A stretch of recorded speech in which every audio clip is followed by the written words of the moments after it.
Well, as we've been reporting this morning, 2 years ago the government was advised that raising the accommodation supplement could push up rents. At that time the idea was shelved, but in last week's budget an increase of up to $80 a week for some families was announced. Let's talk about this further with the Prime Minister Bill English, who's in the Wellington studio this morning.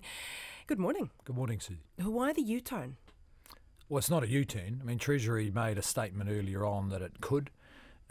We came to the view that for the families concerned, they're a bit less concerned about microeconomic refinements of theory and more concerned about the cash pressure on them, particularly for those who are spending a very high proportion of their income on housing.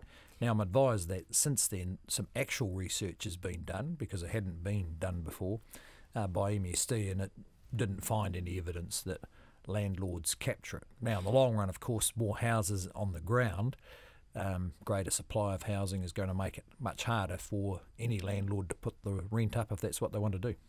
How quickly, though, are those houses going to come on stream to make a difference here? Because surely a private landlord's simply going to be able to look at the people who are in their rentals and think, oh, I could probably get a bit more money out of them. Well, some of them have been putting rents up in recent times in any case. But the houses are coming. I mean, we've got this biggest house building boom that we've had in many decades going on right now. So they are coming. They are coming, but that's the point, isn't it? That they're not here yet. And so people will be able to put the rental up.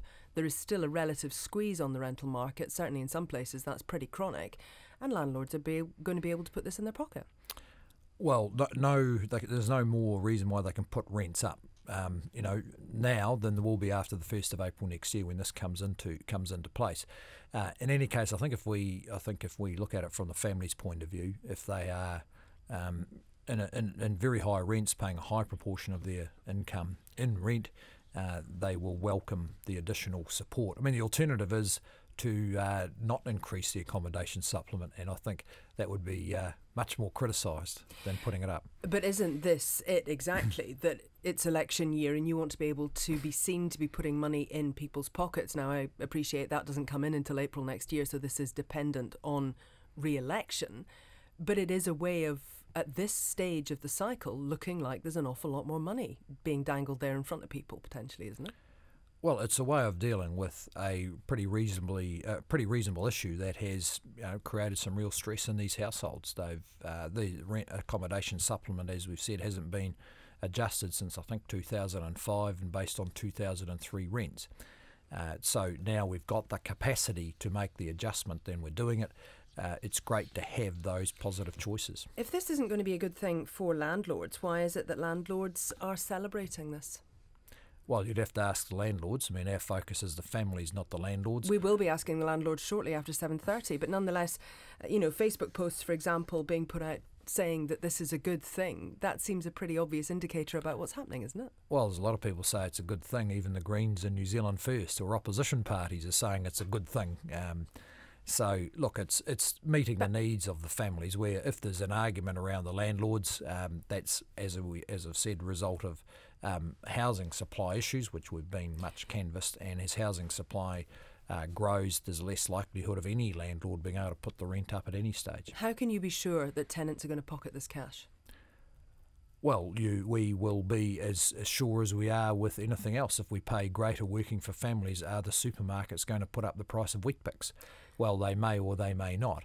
What we do know is that if the families, if we don't make these changes, those families remain under pressure, and there's no possibility. But I think as I'm advised, the only people who've actually done research on this is MSD, and they couldn't find any evidence that the changes in 2005, when it was last changed, flowed to the landlords rather than the families. So how exactly can you be confident that rents won't rise? And for example, if rents do go up, perhaps by 20, 30, 40, up to $80 and swallows up all of that accommodation supplement, are you saying that you'd do something to redress it? And if so, what? Well, look, the landlords are in a market. They don't have the choice of just banging up the rent to any number they can think of. I think that's a pretty unrealistic proposition. As we've said, the research that's been done says it doesn't flow through. But what would you do to redress it if that happens? Well, we're not expecting that to happen, and we're not expecting to have to take measures in any case. We're not headed for rent controls. But Stephen Joyce did say if rents rose, you would address it. So is that saying that there would be a cut?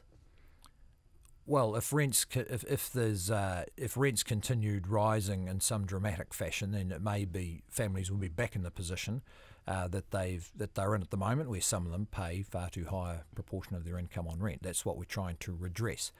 Now, in the longer run, or even in the shorter run, the market effects on rent mean that landlords can't just pick a number. And look, it would be pretty silly for us to say, in case a landlord does it, let's not provide this support to those families.